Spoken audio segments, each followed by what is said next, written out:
దర్శనం.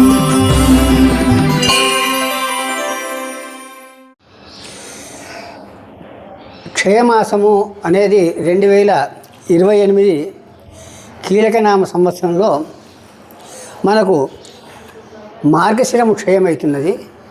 అంటే మార్గశిరము పుష్యము రెండు యుగళీభూత మాసము అని అంటారు. ఎందుకు ఆ విధంగా వచ్చిందంటే ఇక్కడ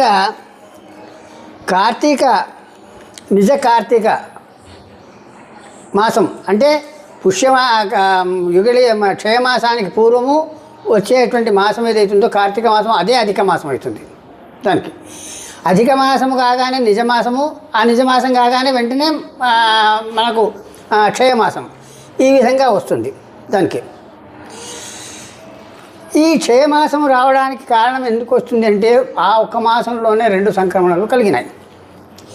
ఎప్పుడు కలిగినాయి అని అంటే ఇక్కడ మనకు కీలకనామ సంవత్సరము తేదీ 16 డిసెంబర్ రోజున 16 డిసెంబర్ 2028 రోజున మనకు రవి ప్రవేశము మూలా నక్షత్రంలో ప్రథమ పాదంలో ధనురాశిలో మనకు సుమారుగా 7 గంటల 44 నిమిషాలకు ప్రవేశమవుతున్నది. 2-3 నిమిషాలు కొన్ని గణిత భేదాల్లో వస్తే రావచ్చు, 5-10 నిమిషాలు.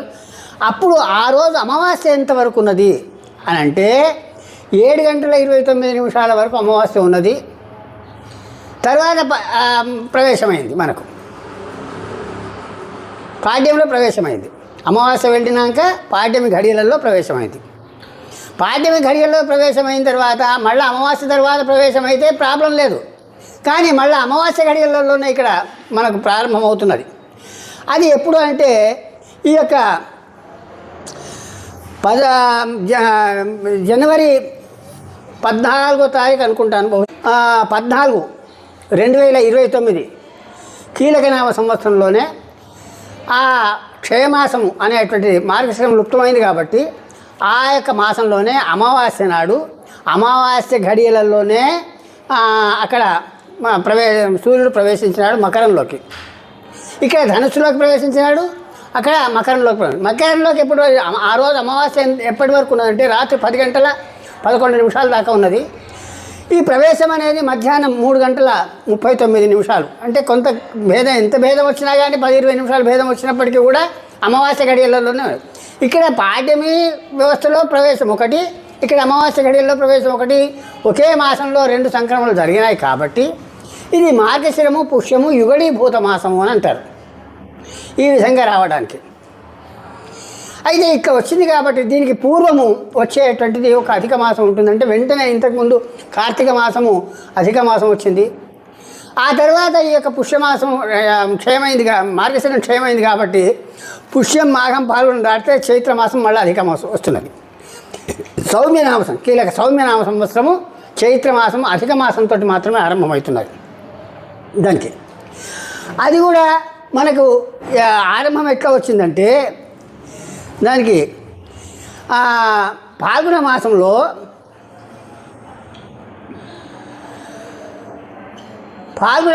మనకు ఎప్పుడు వచ్చిందంటే ప్రవేశము ఫాల్గుణ బహుళ చతుర్దశి నాడు మనకు పూర్వభాద్ర 4 మీనరాశిలోకి వచ్చినాడు.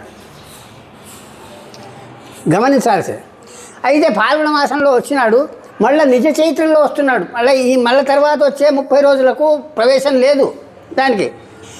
ఈ ప్రవేశం మళ్ళీ ఎప్పుడు ఉన్నదంటే దానికి నిజ చైత్ర మాసము అనేటువంటి వ్యవస్థలో మళ్ళీ అమావాస్య తర్వాత ఫాల్గుణ బహుళ అమావాస్య తర్వాత మళ్ళీ ఎప్పుడు ఉంది అని అంటే మళ్ళా నెల మనకు చైత్రమాసము అనేటువంటిది 14 ఏప్రిల్ 2029 అశ్విని 1లోకి ప్రవేశిస్తున్నాడు. అంటే ఇక్కడి నుంచి మళ్ళా పాడ్యమి నుంచి అమావాస్య లోపల ప్రవేశం లేదు. కాబట్టి అది అధిక మాసం అయింది.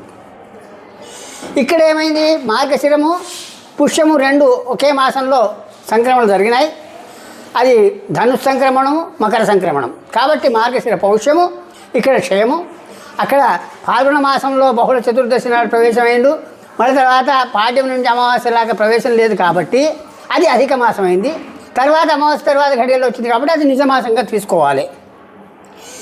కార్తీక మాసం కూడా అక్కడ కూడా అలాగే ఉంది. ఆశ్వీజ బహుళ చతుర్దశి నాడు ప్రవేశమై మళ్ళా కార్తీక శుద్ధ పాడ్యం నాడు ప్రవేశమైంది.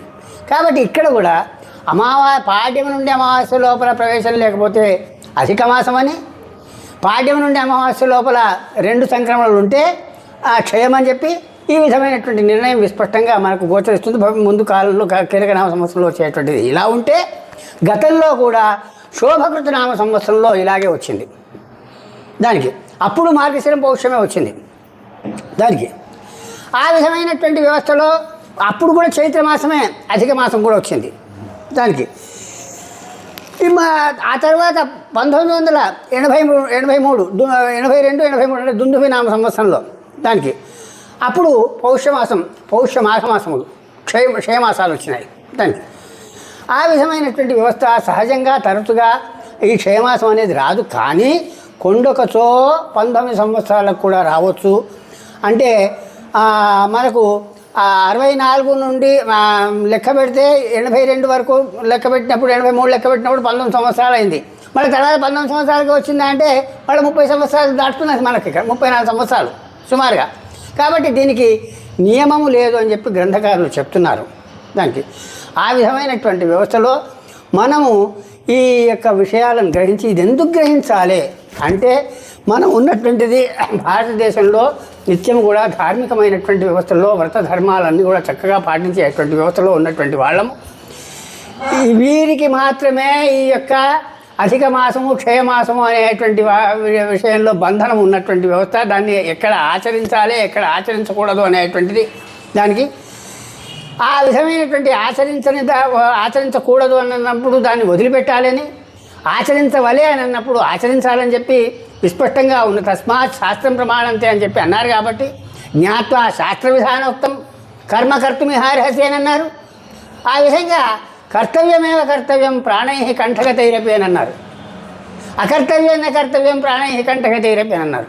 కాబట్టి ఇటువంటి విషయాన్ని మనం ముందు వచ్చేటువంటి వాళ్ళు అనేకమైనటువంటి విషయాలు చెప్తున్నప్పటికీ కూడా కలత చెందకుండా విషయాలను శాస్త్రీయమైనటువంటి దృక్పథంలో చెప్పేటువంటి వాళ్ళు ఎవరైతే ఉన్నారో వాళ్ళను సంప్రదించి సందేహాలను కేవలము యొక్క దూరశ్రవణాల ద్వారా దూరదర్శనం ద్వారా స్వీకరించి మీరు భ్రమపడేటువంటి వ్యవస్థ కన్నా సందేహాలు ఉంటే ప్రత్యక్షమైనటువంటి విషయంలో శాస్త్ర పండితులను సంప్రదించి వ్యక్తిగతమైనటువంటి ఆ యొక్క సందేహాలను తీర్చుకోవడం అనేది ఎంతైనా నిర్దిష్టమైనటువంటి స్థితి గోచరిస్తుంది అని చెప్పి అనిపిస్తుంది. గతంలో మనకు 1982-83లో అంటే దుందుభినామ సంవత్సరంలో పౌష్యమాసం క్షయమైంది. అది పౌష్య మాఘ యుగళీభూత మాసం అని చెప్పి అప్పుడు దానికన్నా 3 నెలల ముందు అంటే ఆశ్వీజ మాసము అధిక మాసం వచ్చింది. దానికి ఆ విధమైనటువంటి వ్యవస్థను మనకు ఇక్కడ విస్పష్టంగా 3 నెలలకు ముందు రావాలి అనేటువంటి వ్యవస్థ ఉన్నది. కాబట్టి ఇది ప్రమాణమైనటువంటి వ్యవస్థ ఇక్కడ మనకు అప్పటి పంచాంగంలో ఉన్నటువంటి వ్యవస్థ.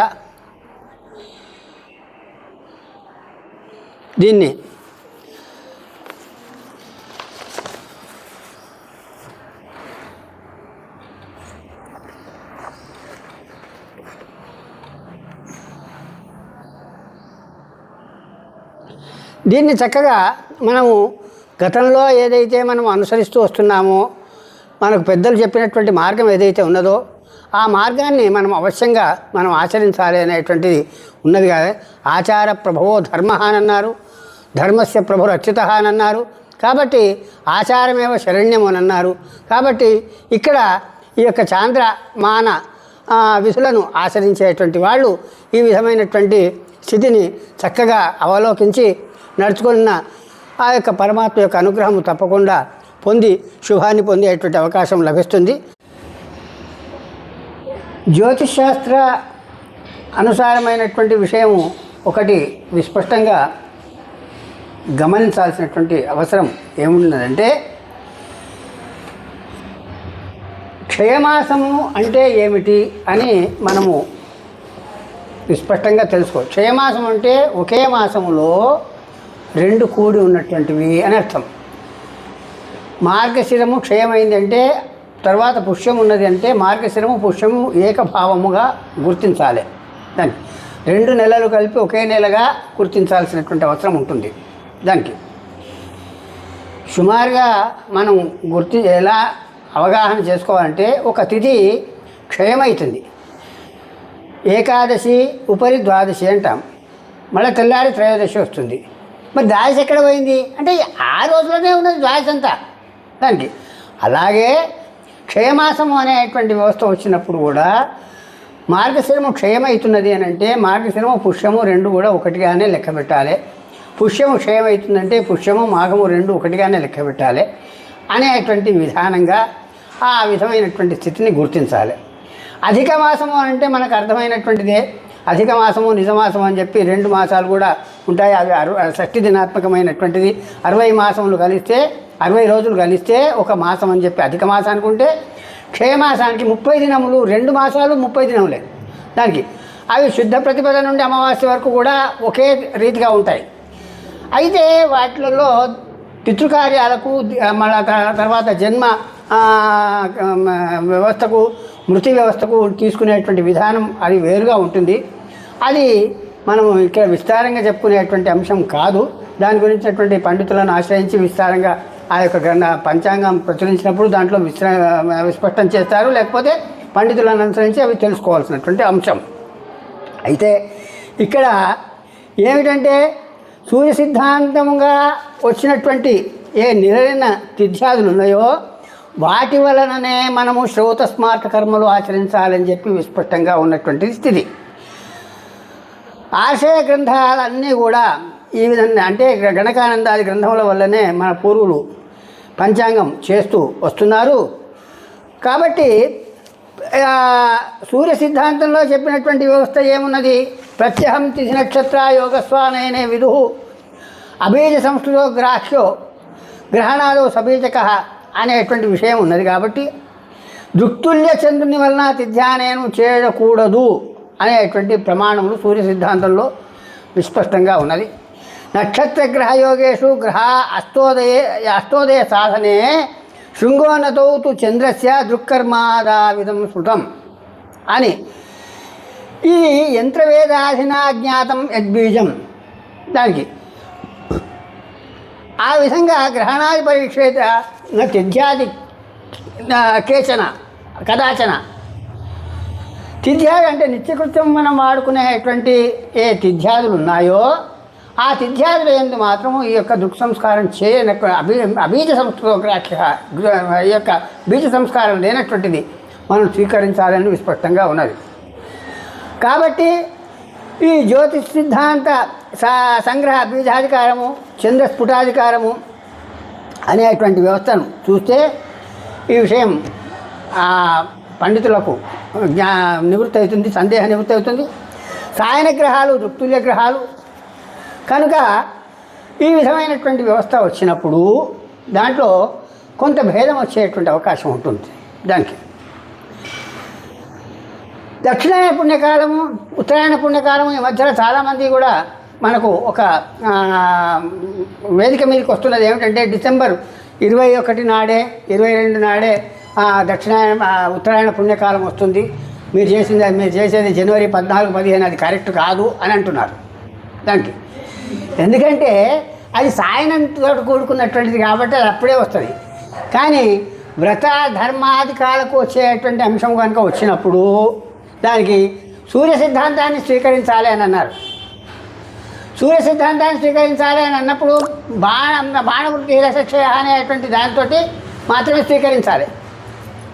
అది దృక్ సంస్కారం లేకుండా ఉండేటువంటి వ్యవస్థ స్వీకరించాలి అని ఆ విధమైనటువంటి వ్యవస్థ ప్రధానంగా ఉంటుంది. అందుకని దీన్ని గ్రహించాలి అని అన్నారు. క్షయమాస అధిక మాసములు అనేటువంటి విషయంలో విచారము ఏమిటి, అధిక మాసము ఎలా వస్తుంది, క్షయమాసము ఎలా వస్తుంది అని ఇక్కడ విషయం స్పష్టీకరణం కొరకు వివరించడం అనేది జరుగుతున్నది. వాస్తవంగా సూర్యుడు మేష సంక్రమణము ఏ చాంద్రమాసములో అంటే చాంద్రమానము, సౌరమానము, బార్హస్పత్యమానము అనేటువంటి విషయాల్లో మనకు కొన్ని ప్రధానమైనటువంటి నియమములు ఉన్నాయి. చాంద్రమానము అంటే అమావాస్య తర్వాత శుక్ల ప్రతిపద నుండి మళ్ళీ అమావాస్య వరకు ఉండేటువంటి మాసం ఏదైతుందో అది చాంద్రమాసం అని. సౌరమానం అంటే సూర్యుడు ఒక మేషరాశిలో ప్రవేశించినప్పటి నుండి మళ్ళీ మేషరాశికి తిరిగేదాకా ఉండేటువంటి ఏ సంబంధం ఉన్నదో దాన్ని సౌరమానం అని. అలాగే బృహస్పతి ద్వారా సంచరించబడేటువంటి దాన్ని అనుసరించి బార్హస్పత్యమానం అని చెప్పి నిర్ణయము ఉన్నాయి. ప్రస్తుతము ఈ భారతదేశంలో దక్షిణ భారతంలో ఉన్నటువంటి వాళ్ళల్లో చాంద్ర సౌరమానాలు వాడేటువంటి వాళ్ళు విరివిగా ఉన్నారు. ద్రవిడ ప్రాంతం వాళ్ళందరూ కూడా సౌరమానం వాడుతుంటుంటే ఆంధ్ర త్రిలింగ దేశములలో అంటే తెలంగాణ ప్రాంతంలో ఉన్నటువంటి వాళ్ళందరూ కూడా చాంద్రమానము ప్రశస్తంగా వాడడం అనేది జరుగుతుంది. సూర్యుడు మేష సంక్రమణము ఏ చాంద్రమాసంలో జరుగుతుందో అంటే శుక్ల ప్రతిపద నుండి అమావాస్య లోపల ఆ యొక్క మేషంలో సూర్యుడు కనుక ప్రవేశిస్తే అది చైత్రమాసం అని. ఆ తర్వాత శుక్ల ప్రతిపద మొదలు అమావాస్య వరకు గల సమయంలో కనుక వృషభ రాశిలో ప్రవేశిస్తే అది వైశాఖ మాసం అని. ఇలాగే మిథునము కర్కాటకము మొదలైనటువంటి రాశులు జ్యేష్ఠమాసము, ఆషాఢమాసం అని చెప్పి మనకు చైత్రాది పాల్గొనాంతం కూడా ఒక్కొక్క నెలలో ఒక్కొక్క సంక్రమణ అనేటువంటి విషయం విస్పష్టంగా జరుగుతూ ఉంటుంటుంది. ఈ జరిగేటువంటి దానికి ఆ యొక్క మాసంలో ఆ రవి ప్రవేశం జరిగిందంటే ఆ మాసము అది దానిగా గుర్తించాలి. అంటే మేషంలో సూర్యుడు ఉంటే చైత్రమని, వృషభంలో సూర్యుడు ఉంటే వైశాఖమని, మిథునంలో సూర్యుడు ఉంటే దాని జ్యేష్టమని, ఇలాగా పాల్గొనాంతం. ఇక్కడ గుర్తుపెట్టుకోవాల్సినటువంటి అంశం ఇంకొకటి ఉన్నది.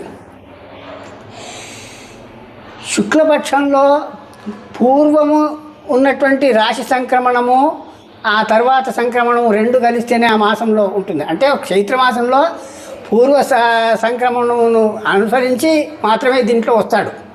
అంటే ఆ మాసంలో రెండు రాశులలో మనకు రవి సంచరిస్తూ ఉంటుంటాడు. అంటే రెండవ రాశిలో సంచరించేదే మాసానికి ప్రేరవుతుంది ఇక్కడ. అంటే చైత్ర శుక్ల పాడ్యమి నాడు మీనరాశిలో ఉండి ఆ తర్వాత మేషరాశిలో ప్రవేశిస్తేనే అది చైత్రమాసం. వైశాఖ మాసంలో శుక్ల ప్రతిపద తర్వాత మేషరాశిలో ఉండి తర్వాత వృషభ రాశిలోకి ప్రవేశిస్తేనే అది వైశాఖ మాసం. ఇలా మనకు గ్రంథాలు విస్పష్టంగా చెబుతున్నాయి. ఎలాగంటే దీనికి ప్రమాణం మేషగా రవి సంక్రాంతి శశిమాసే భవతి ఎత్ర చైత్రం ఏవం వైశాఖాద్య వృషాది సంక్రాంతి యోగేన అని మనకు ప్రమాణం చెప్తున్నారు.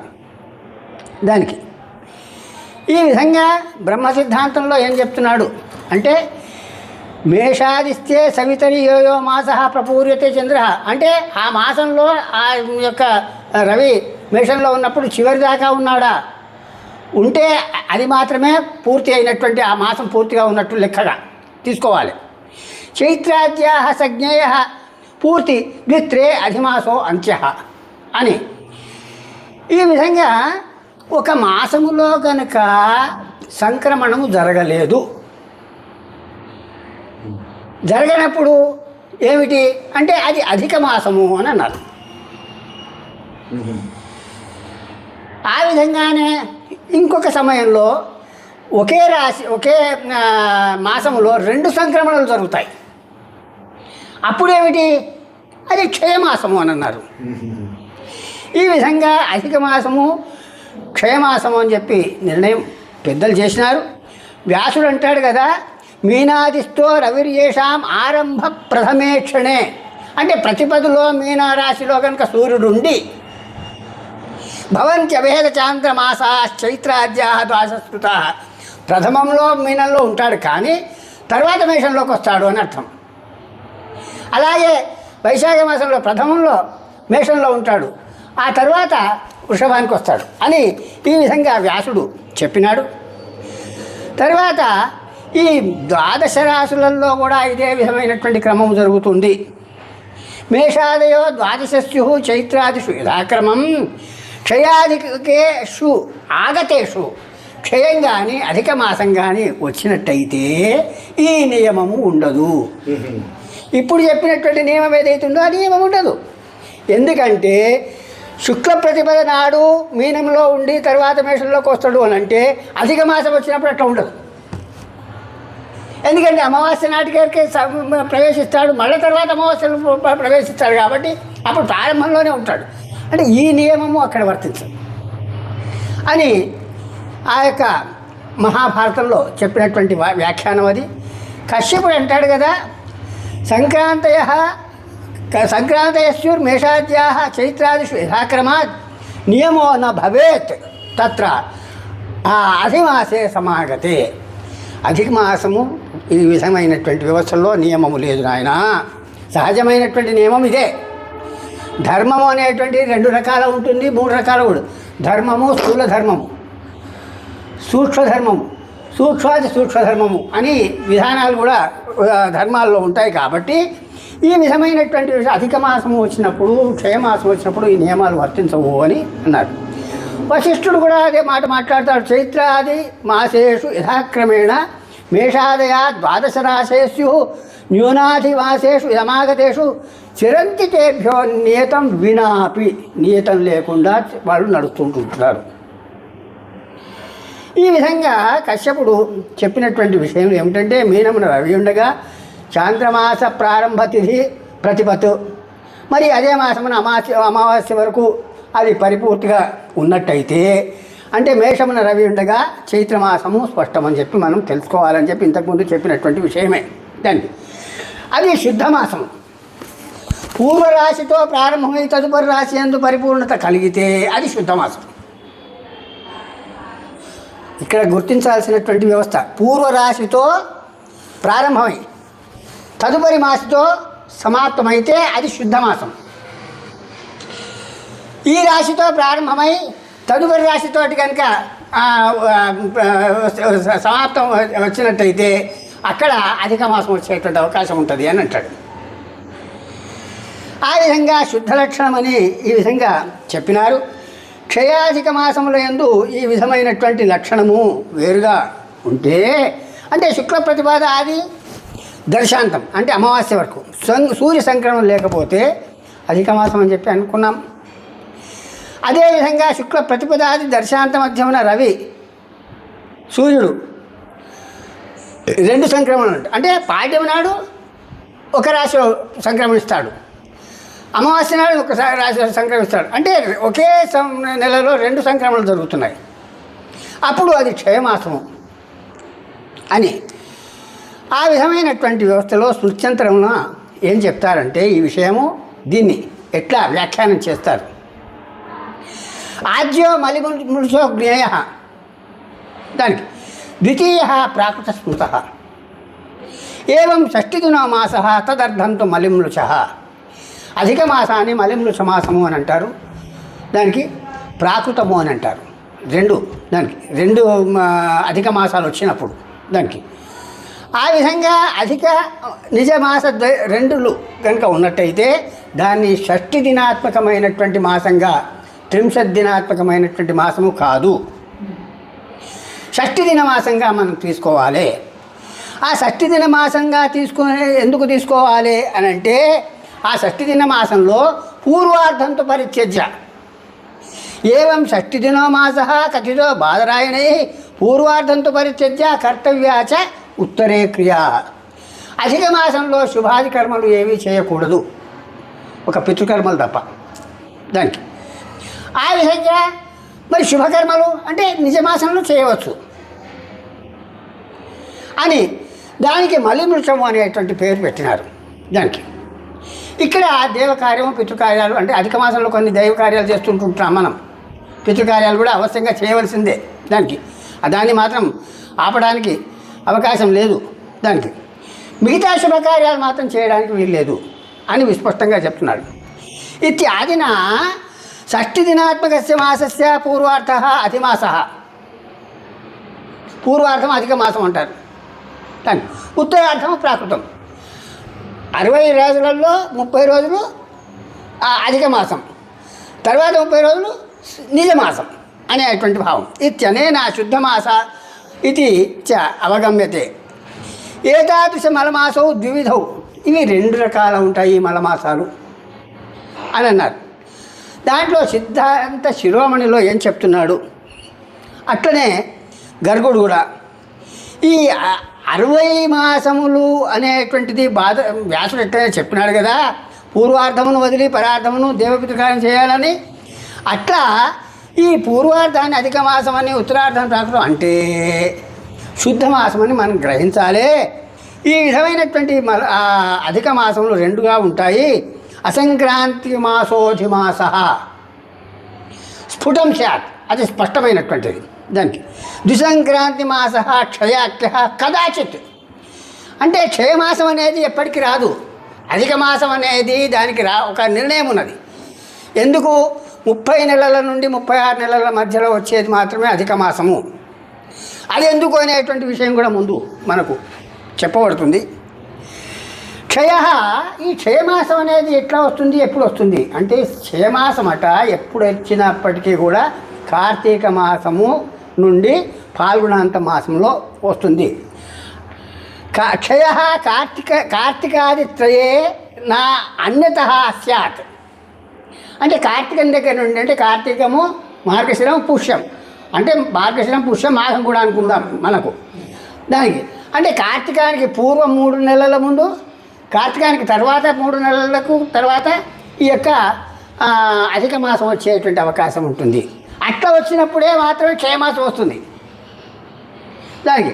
తదా వర్ష మధ్య అధిమాసద్వయం, కార్తీకాది 3 త్రయే నా అన్యత అని చెప్పి అన్నప్పుడు కార్తీక తర్వాత వచ్చేటువంటిది, ముందు వచ్చేటువంటిది అప్పుడు క్షయమాసం వస్తే కనుక 2 అధిక మాసాలు వస్తాయి అని చెప్పి విస్పష్టంగా ఇక్కడ చెప్తున్నారు.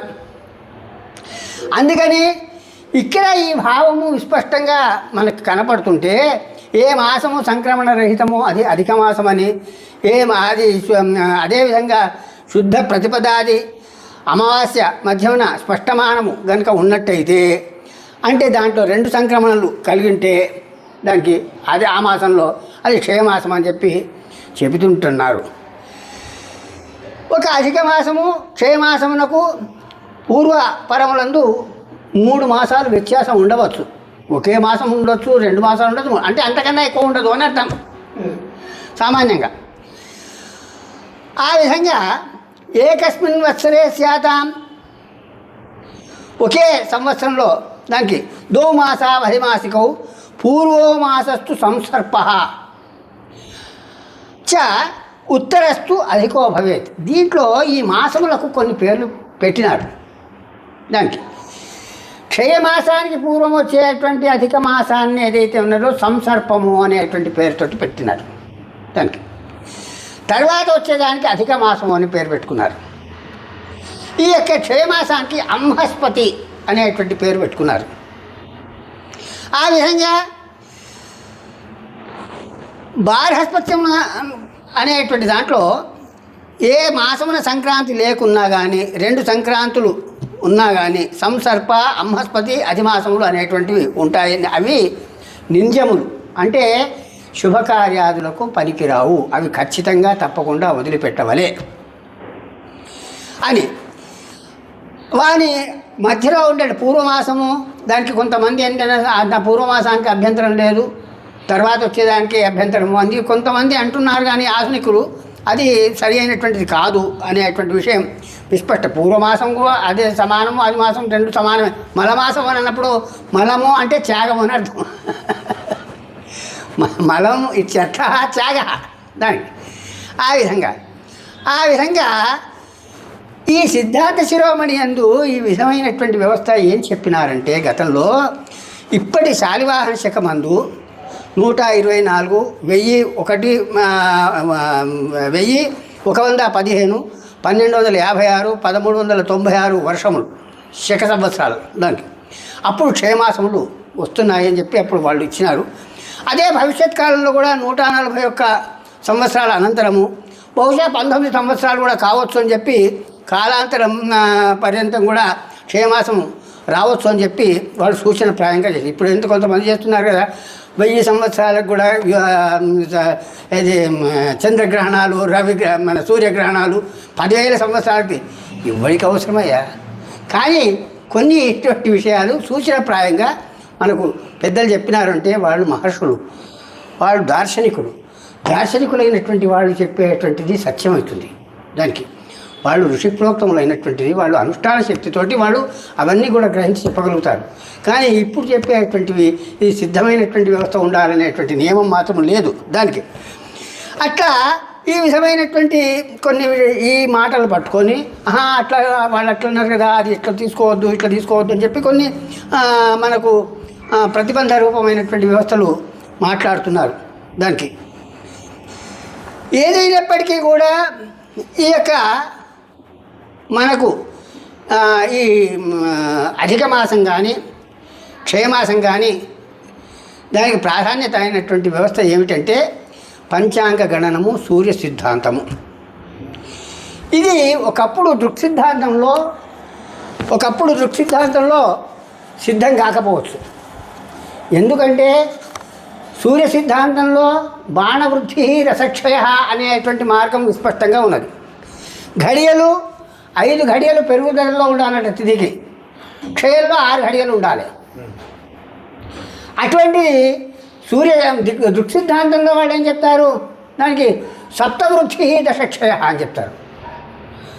సప్తవృద్ధి దశక్షయ అంటే 4 గంటల వ్యత్యాసం అని అర్థం.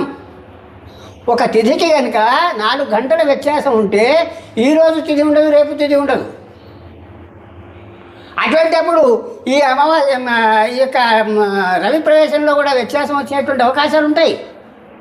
ఆ కారణంగా ఇది సూర్య సిద్ధాంతంలో బాణవృద్ధి రసక్షయ అనే పక్షంలో ఇది విస్పష్టమైనటువంటి వ్యవస్థ గోచరిస్తుంది తప్ప దానిలో దృక్తుల్యమైనటువంటి వాటిల్లో గోచరించదు అని అంటారు.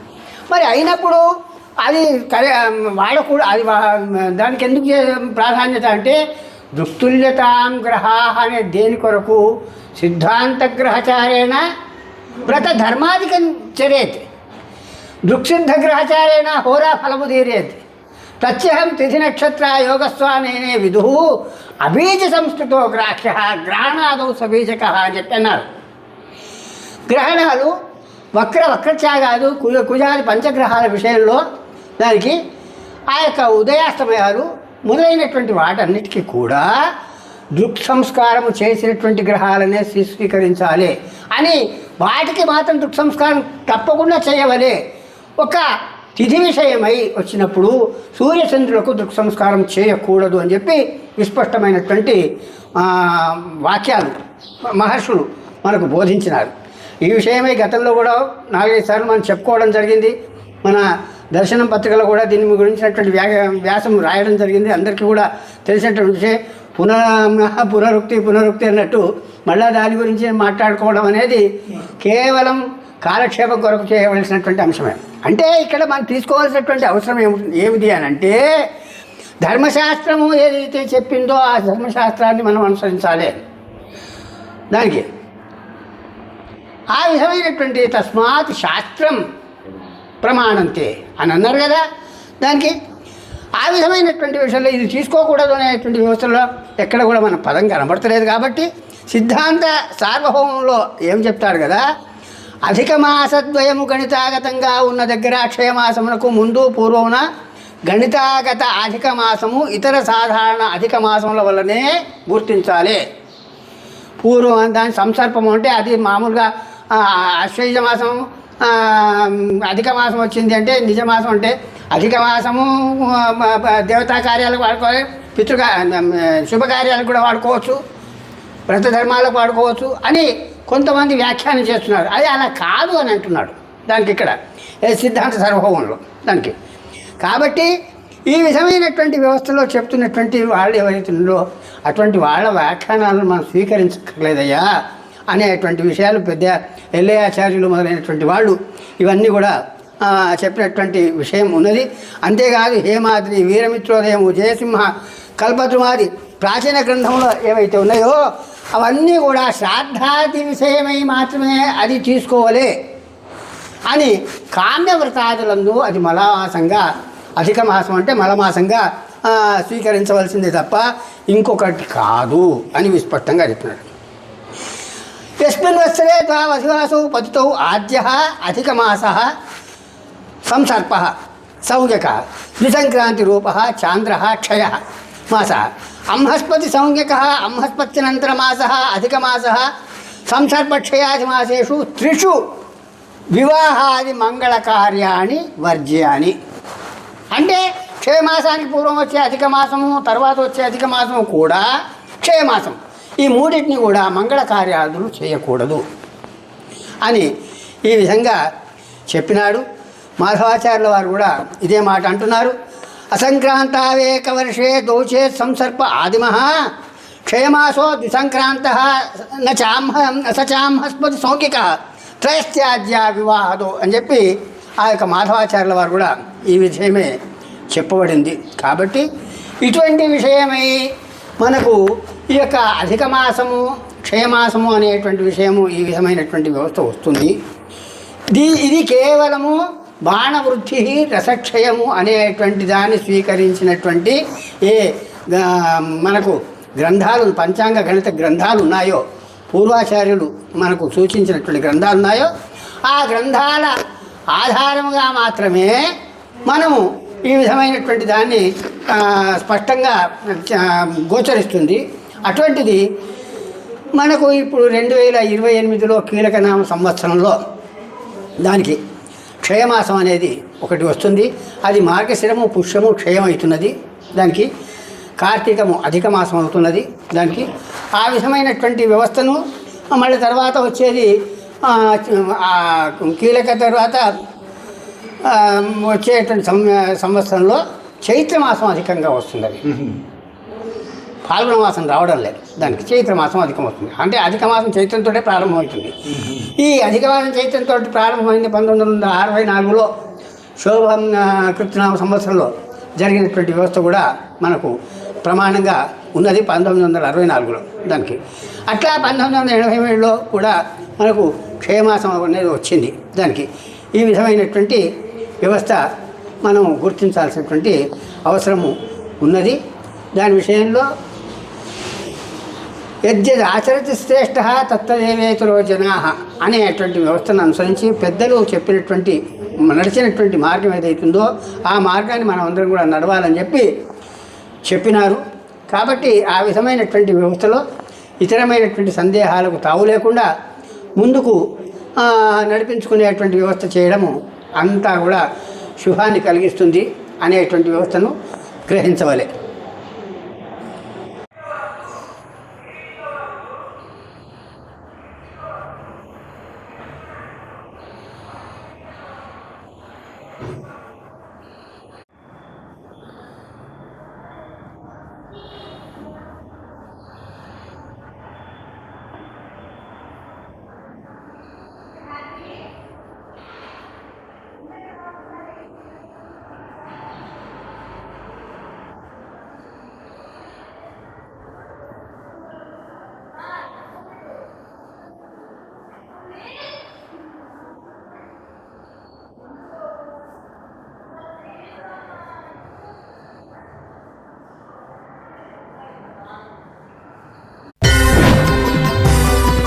दर्शनम्